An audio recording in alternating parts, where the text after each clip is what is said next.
So at the moment, I would like to request our keynote speaker, Dr. Kabir Hassan, to deliver his keynote presentation.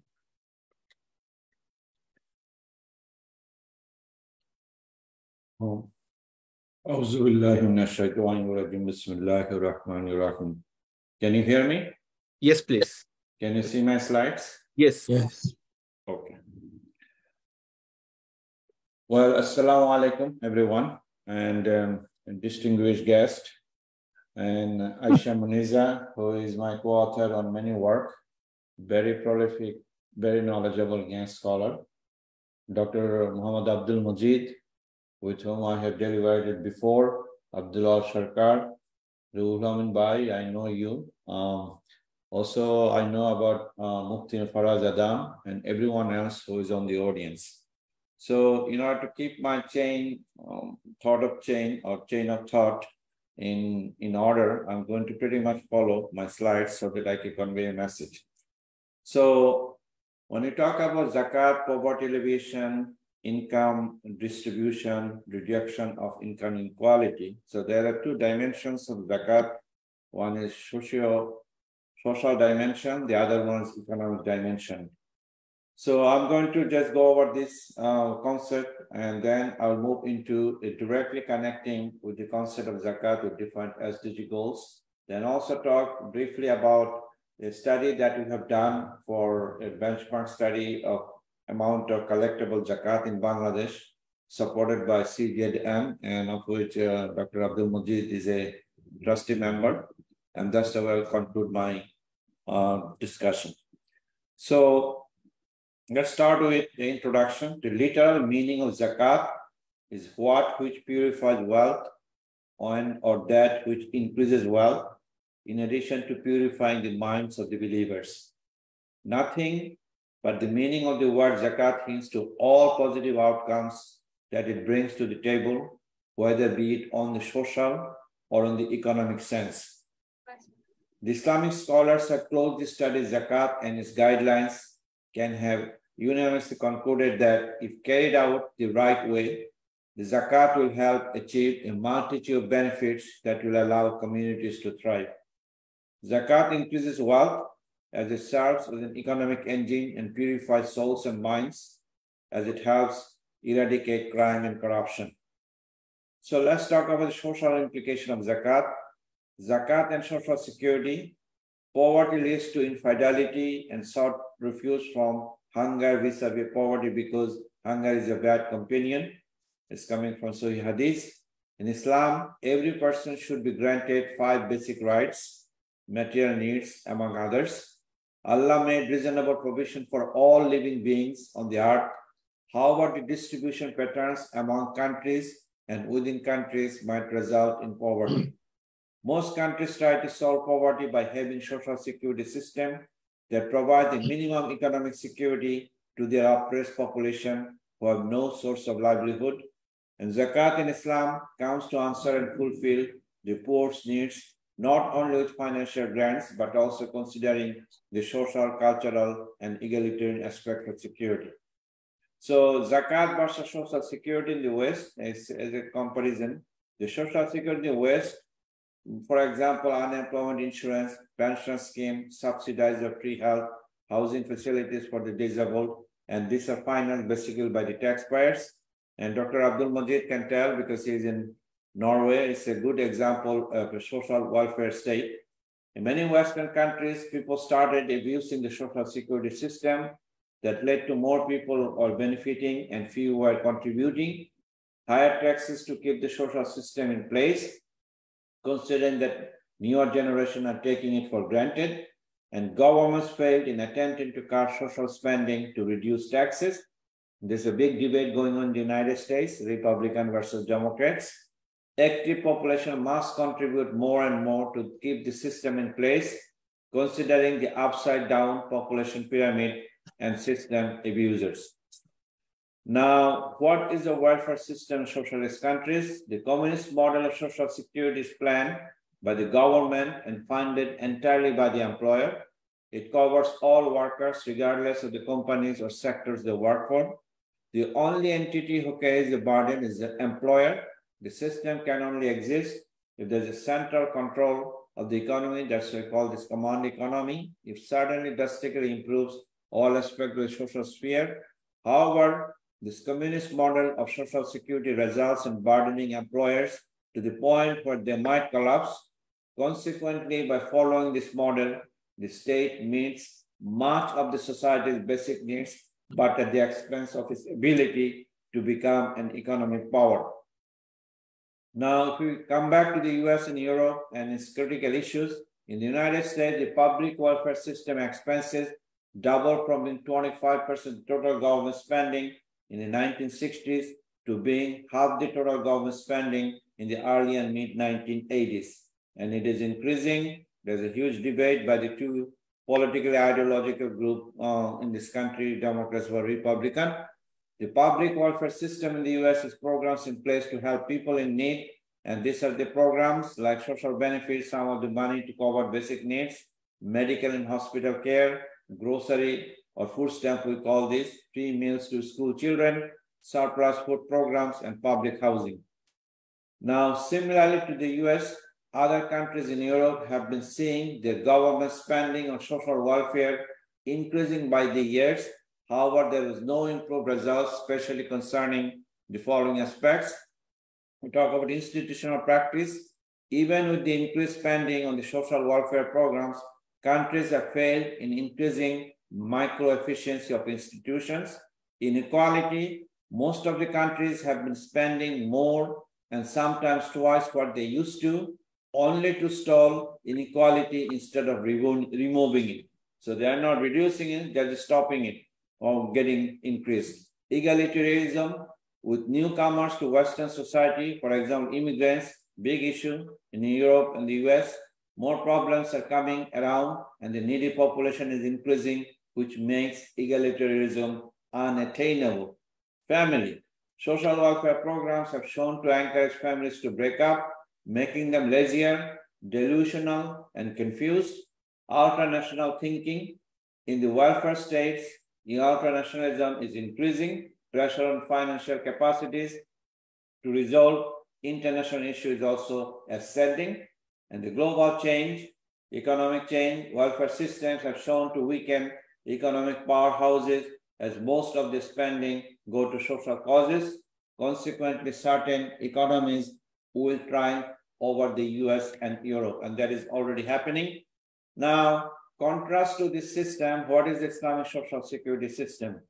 Islam has already an alternative to Western welfare system, as Allah has appointed Islamic governments to ensure man's basic needs for a reasonably comfortable life. The government is to finance the special responsibility through a special Zakat fund. The literal meaning of Zakat is that which purifies wealth and or that which increases wealth, in addition to purifying the minds of the believers. Zakat can only be collected from a person whose wealth exceeds the legally exempt minimum. Sadaqah or voluntary alms to the poor also helps alleviate the poverty, in addition to making people attain high status near Allah subhanahu wa ta'ala. Now, Zakat as an Islamic social welfare, the creation of a welfare-oriented spirit is Islam's greatest contribution to the social security of mankind. Al-Quran has expressed explicit guidance in this regard in unequivocal terms. In various verses of science of the Al-Quran, it has been told that human welfare, security, and safety herein and hereafter is contained in one and all package, which is the remembrance of Allah. Islam has advocated a multi-dimensional strategy to create a welfare-oriented spirit in true Muslims. In order for every citizen of a Muslim society to be accorded dignity and respect, the society as a whole must engage in the following acts. Personal initiative for spiritual self-development and enlargement. Every man is required to work on his own initiative in order to earn a living. By working, seeking livelihood, and earning the comforts of life, a man expresses his gratitude to Allah subhanahu wa ta'ala and experiences spiritual self-development. Voluntary initiative by individuals for fellow human beings. In Islam, the poor and disadvantaged have a right to the wealth of the rich and fortunate. Muslims are persuaded to do justice and to show kindness to one another. State initiation for the primary goal of securing basic needs. The payment zakat on wealth and agriculture production is a way of securing the poor's basic needs. Since zakat is obligatory, the state must intervene to promulgate and implement the necessary laws and regulations to enforce the payment of zakat. Now, the zakat as an Islamic social welfare continuation, the social security system as provided by the institution of zakat differs markedly from the Western system. Under the zakat system, it is not a matter of the state legislation, but it is about the welfare-oriented spirit in every Muslim. They have to help each other. Zakat social goals are very clear, comprehensive, and direct, and zakat belongs to the 8 different categories that has been prescribed in the Quran. The collector of zakat, the destitute travelers, the emancipation of slaves, those who have newly accepted Islam, the needy, the poor, those who are in debt, and those who are in the way of Allah. Now coming back to economic analysis of zakat, be aware, don't allow cycling of wealth in the rich section of the community that is coming from the Quran directly. One of the basic tenets of Islamic economics is that it does not allow wealth to be concentrated in a few hands. An economic perspective of zakat can be understood where zakat is a transfer of cash, originally or by conversion, from the wealthy segment of a society to the destitute. This type of transmission will bring about purification and rectification, including environmental problems. Satisfying the spiritual and material needs of the individual and society would require the state to play a crucial role in Islam's economic system. Muslim economists in the Muslim world today have worked on the role of zakat in public finances of this country's economies. Zakat transfers money and wealth from a group of people whose marginal propensity to consume is lower than a group of beneficiaries whose marginal propensity of consume is extremely high. It creates an effective demand for the investment in the consumption of increased population. It allows to reach a point where the whole economy is saturated, increasing both production and distribution levels, increasing national income, reducing the likelihood of depression and consequently leading to a stability. Such economy where both the consumption and the production are stable fosters investments and creates a natural entrepreneurial class. What is the redistributive effect of zakat? Islam has made it clear the wealth shouldn't be concentrated in the hands of a few rich people of the community. Resources should be distributed in a way that minimizes or even out apparent inequality among people in the community. The most important meaning of zakat is to effectively transfer excess income on the wealthy people to the people below the poverty line. It is also critical to prevent further accumulation of wealthy in few hands and push them into the nook and corner of the society. Now, Islam recognizes a society endowed with economic and social justice is a natural outcome of the institution of zakat. Now, the creation of a natural entrepreneurial class, the payment of zakat implies that a certain amount of wealth is deducted, thereby reducing the existing wealth that a person holds. The gradual process of paying the zakat each year will make the wealthy fellow poor very likely until he falls below the minimum wealth limit. In order not to sustain such danger and suffer such consequences, Ahl and Nisab must think of a way to maintain their existing level of prosperity in order to be able to pay zakat each year without becoming poor. And the institution of zakat is a built-in implied incentive system that makes it mandatory for rich people to keep investing and making money in order to cover their zakat dues without becoming poor. The entrepreneurial mindset can also be a product, on the other hand, of the stick, since beneficiaries of zakat can be intelligent and invest the money to become entrepreneurs living gracefully in the community. Now, one of the main points behind zakat is to permanently settle a zakat recipient in the economic sector. Pay should be helped to become financially independent and not take zakat in the next few years. So rather than that, pays will contribute instead of receiving. which will result in an increased number of payers and the decreased number of recipients, ultimately to a point of eliminating zakat recipients. And we have evidence from the Islamic history to this point during the time of Caliph Umar radiallahu ta'ala anhu. Now, zakat and work effort, few scholars have pointed out that zakat might have negative similarities with the Western welfare system. They have stressed that full payment of zakat funds to lift individuals above the poverty line might result in removing their motivation to work and make them solely rely on zakat. Getting rid of the decisive effect of reward performance requires a trade-off between the goal of eradicating poverty and protecting the incentive to work. Fortunately, such trade-off is not difficult from a practical policy planning point of view. Zakat has left an unimaginably high mark, since it doesn't only have a distributed role of wealth, but also makes sure to maintain a productive population. Now, what is the role of zakat in the fiscal policy? The goal of fiscal policy planners is to maximize the allocation, distribution, and stabilization efficiency of resources. Many scholars have used conceptual, theoretical, and empirical studies to analyze the implication of zakat on fiscal policy. They have found out that zakat maximizes the allocation, distribution, and stabilization efficiency of resources through its multidimensional built-in mechanism. Now, effect of zakat on poverty, crime, and corruption. Zakat can help improve human capital by designing specific programs for the poor and vulnerable, which can include education, health, and social services through proper planning based on the dictates of fiqh al-zakat. Zakat develops human qualities such as compassion, brotherhood, and the sense of responsibility towards one another. Thus, crime cannot approach and thrive in their community. Furthermore, zakat gives resource immediately to people who need them. Thus, they will not have to resort to other prohibited ways such as corruption and crime. And finally, zakat eradicates poverty, since the main goal is to help the needy and make him able to provide for himself and contribute to helping other people in need.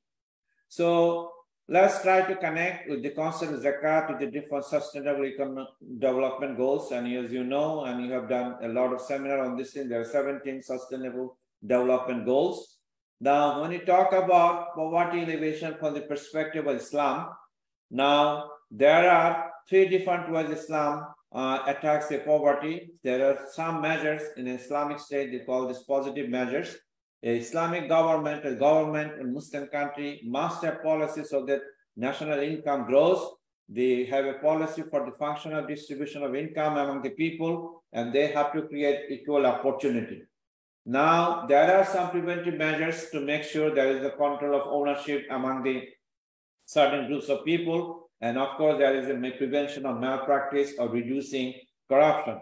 And once you do positive and preventive measures, still you'll find some people are left out. So that's where the corrective measures come in from the Islamic perspective. There are compulsory transfer, zakat, one of the 5 pillars of Islam. There's recommended transfer like charity, sadaqah, waqf, Abdul Hassan, and so on. And of course, finally, even after that, the state has a responsibility to help the poor people.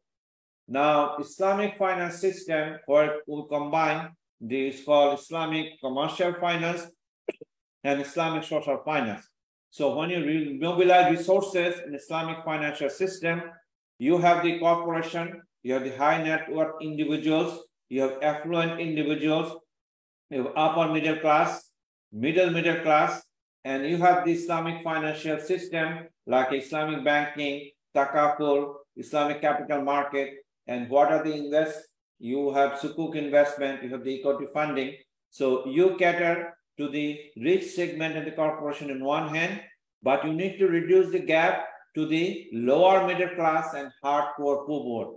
So how can you help lower middle class? You can have microfinance and micro takaful, and hardcore poor that we're talking about with Islamic social finance, zakat, awqaf, sadaqah, and Abdul Hassan plays a critical role.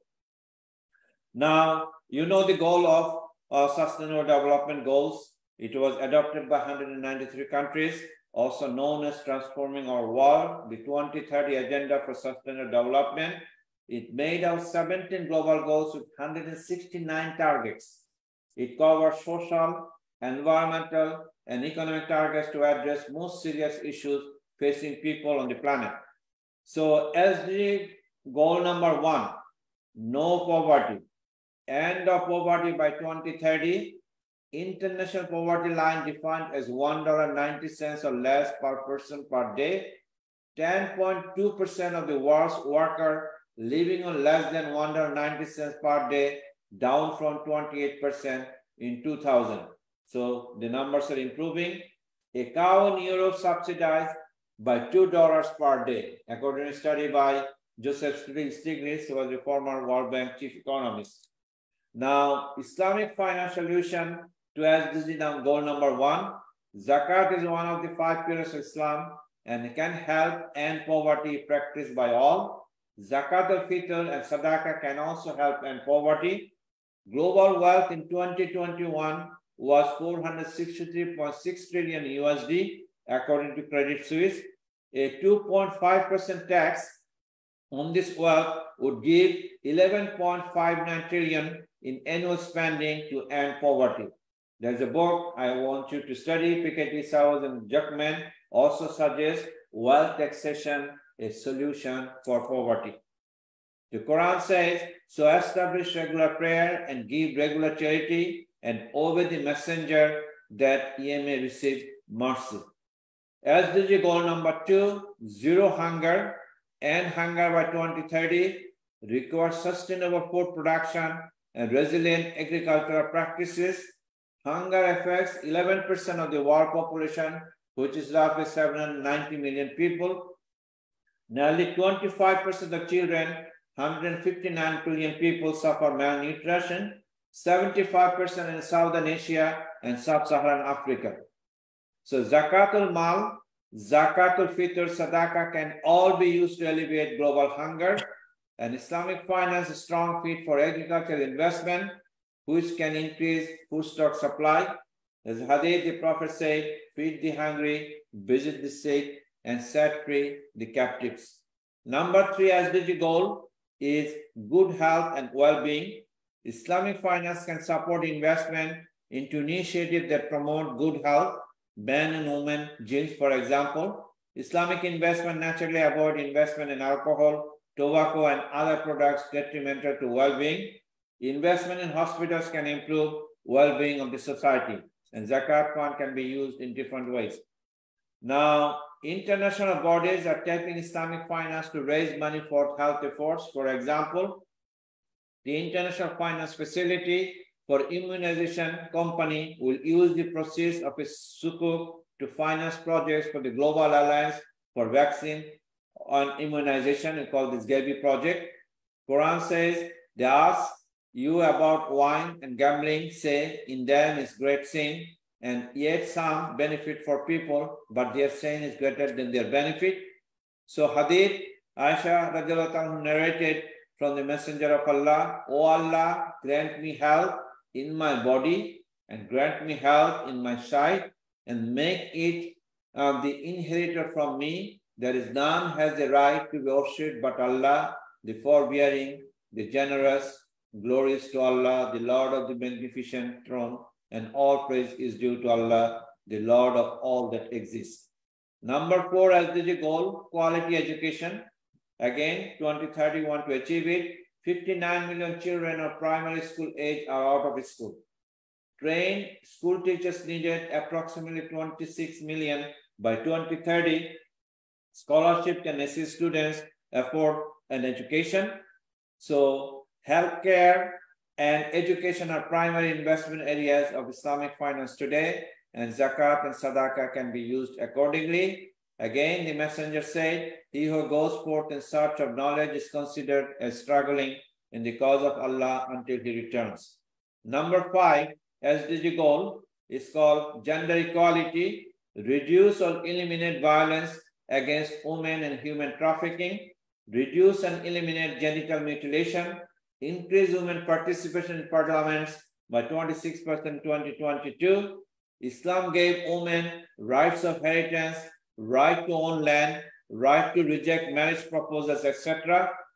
They give the workers his wages before his sweat dries. Quran also says, indeed, Allah ordered justice and good conduct and giving to relatives and forbids immorality and bad conduct and oppression. He admonishes you that perhaps you will be reminded. Number 8 SDG goal, decent work and economic growth. Promote sustained, inclusive, and sustainable economic growth with full and productive employment. World GDP grew 5.7% in 2021. Emerging markets grew faster than the developed market, 6.3% versus 5%. Global unemployment was 6.18% in 2021, down from 6.5% in 2020. Islamic finance prefers to finance business and government by investors who share risk. Silicon Valley is almost completely financed with equity and no debt. Silicon Valley uses Islamic finance structure. For example, Mudaraba and Musharaka, similar to GP, general partner, and limited partner.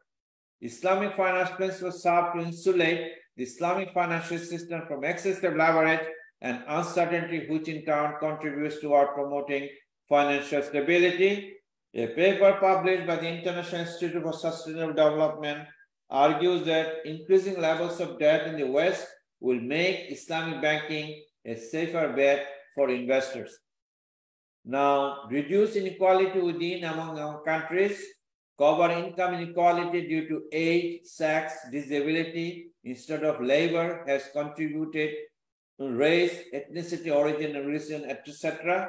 Rising profits to capital to income inequality, remittance to emerging markets rose to 626 billion in 2022, but the cost of sending money averages 10.2% of the amount remitted.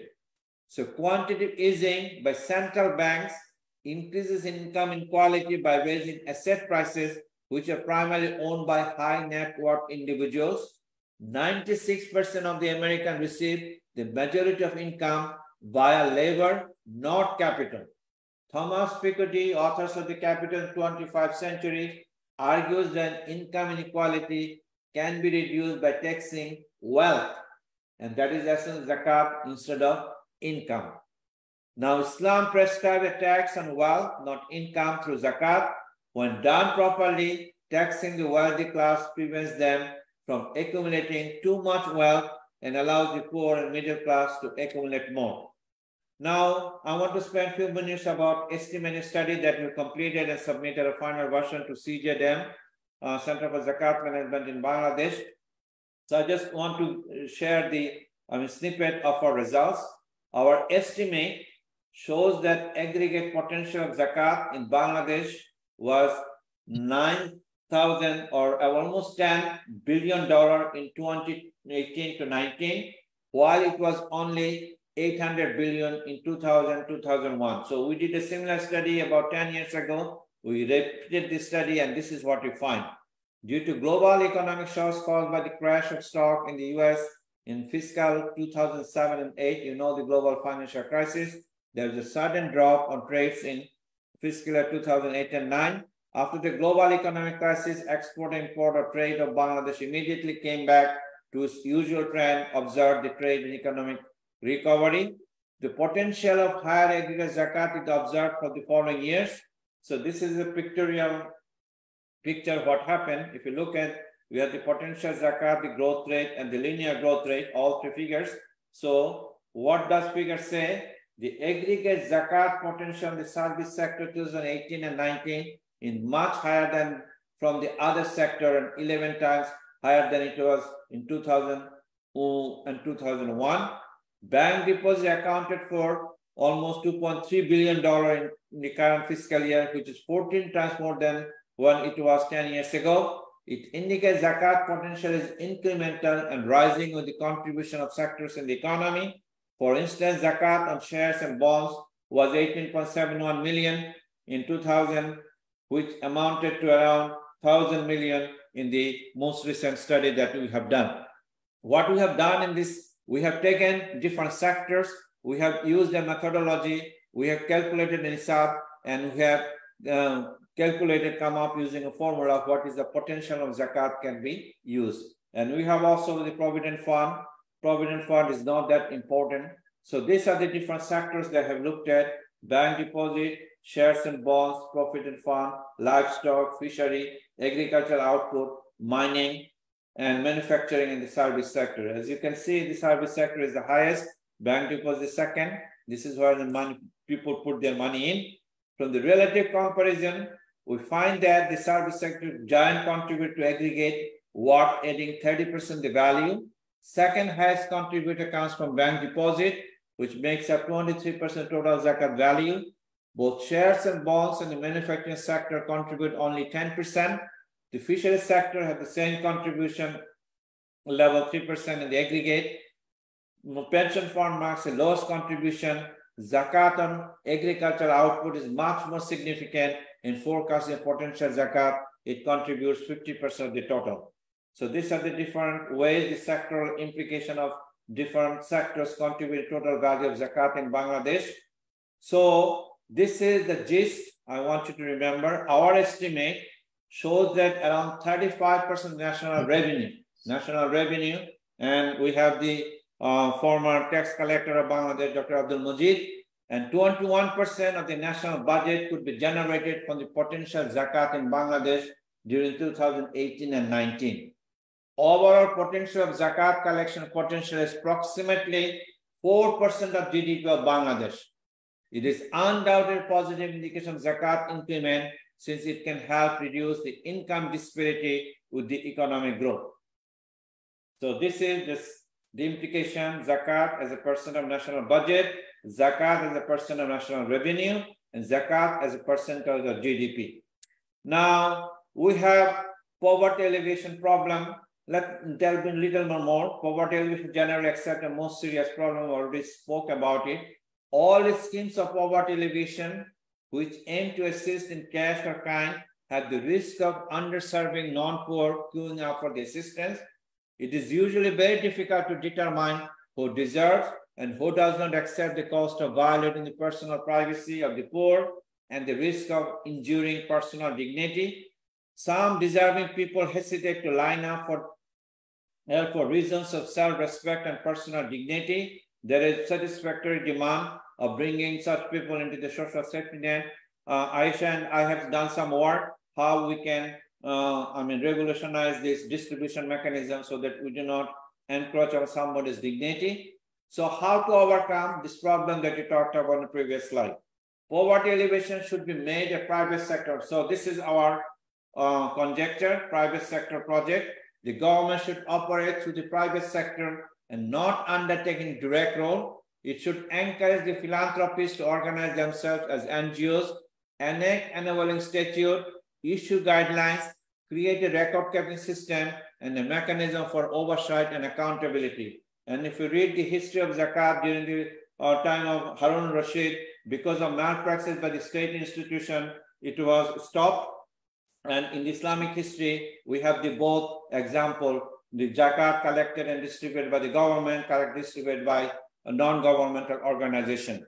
The law relating to poverty alleviation should define various categories of the poor and the nature of assistance for each category. For example, it should clarify if a certain category of the poor should be given a grant or a loan. Such details can be defined in the law relating to poverty alleviation. The law should provide incentives for the NGOs for registering with the government to play an effective role. The government should undertake independent poverty surveys of the entire country and produce data on profiles of the poor in each area.